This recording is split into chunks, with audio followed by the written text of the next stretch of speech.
zenu wa Tanzania. Mimi kwa majina naitwa Amaini.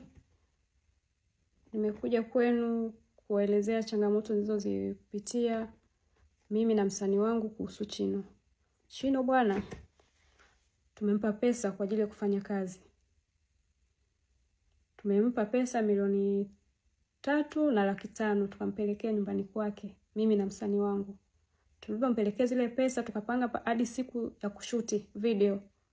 Tulipopanga siku ya kushuti video tukamwagizia na suti 2 zikapelekwa nyumbani kwake. Suti 2 nikatoa pesa yangu mimi mwenyewe. Akapelekewa suti nyumbani kwake. Basi bwana alipopelekewa zile suti nyumbani kwake tukapanga na hadi tarehe ya kushuti. Hiyo siku ilivyofika inabidi tukaenda nyumbani kwake. Tulifikia kwanza hoteli. Tulifikia hoteli akatuambia utaratibu tunashuti mida ya saa 4 ndio itakuwa vizuri. Tukamwambia sawa. Inabidi sasa tujiandae, tukampigia simu. Tunakutana wapi? Akasema kwamba njooni kwanza nyumbani, inabidi tuende kwanza nyumbani kwake. Tulipofika nyumbani kwake tukakaa sana nyumbani kwake. Akawa anaingilia huku, anatokea huku, anaingilia huku, anatokea huku. Ikafika hadi jioni. Ikafika hadi jioni saa 1. Tukamwambia vipi? Mbona muda unaenda? Inakuaje? Akasema director bado anamalizia kazi. Kuna kazi anamalizia. Kuna watu wanawashuti akimaliza. Then na sisi tunaenda kushuti. Akasema ikiwa usiku ndio inakuwa noma vizuri kabisa. Tukamwambia fresh, hamna shida. Tukawa tunasubiri kafika saa 6. Tukawa tunavumilia tu. Vipi Chino, mbona saa 6 hii? Hiyo video gani tunashuti usiku? Akasema video za usiku ukishuti ndio inakuwa vizuri zaidi. Tukawa tunavumilia. Kafika hadi saa 8. Kimya. Ikafika hadi saa 9. Kimya. Tukamwambia wewe Chino, vipi kuhusu huyo director wako? Kumbe hana pesa. Na wala director hana mawasiliano naye, kumbe anatuongopea pesa kala. Pesa kala zote hana hata shilingi 10 hapo alipo. Basi inabidi sasa hiyo tuairishe hiyo siku ya kushuti. Inabidi turudi wapi? Kesho yake sasa. Inabidi mimi na msanii wangu turudi hotelini tukalale. Kesho yake inabidi tufunge safari turudi nyumbani kwetu. Kesho yake tena akatuita nyumbani kwake. Njoeni tupange siku nyingine ya kufanyaje, ya kushuti. Tukaenda nyumbani kwake. Tulivyoenda nyumbani kwake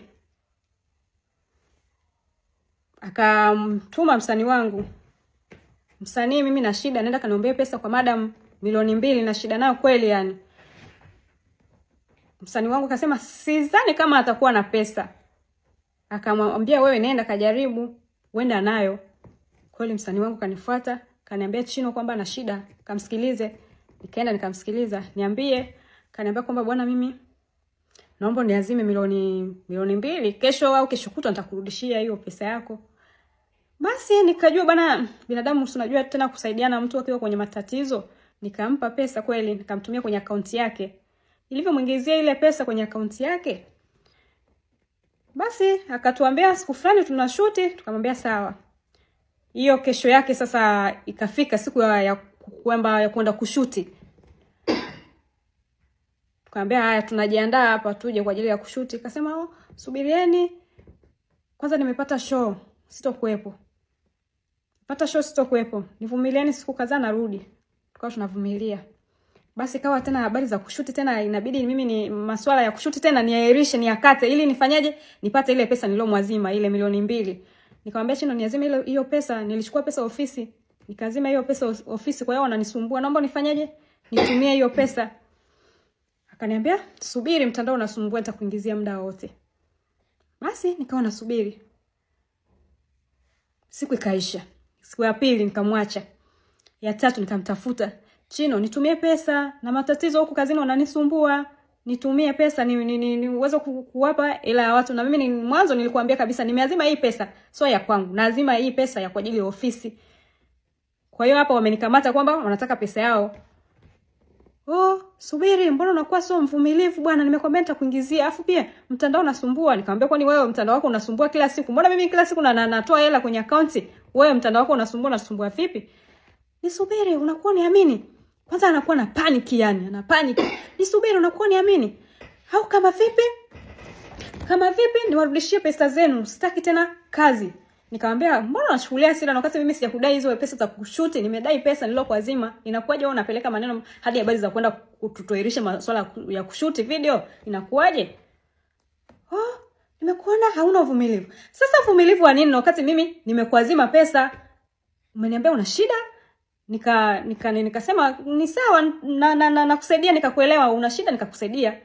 Sasa inakuwaje pesa yangu mimi unakuwa nailipa kwa yani kwa vitisho? Nilipe pesa bwana, mambo mengine yafanyaje yaendelee.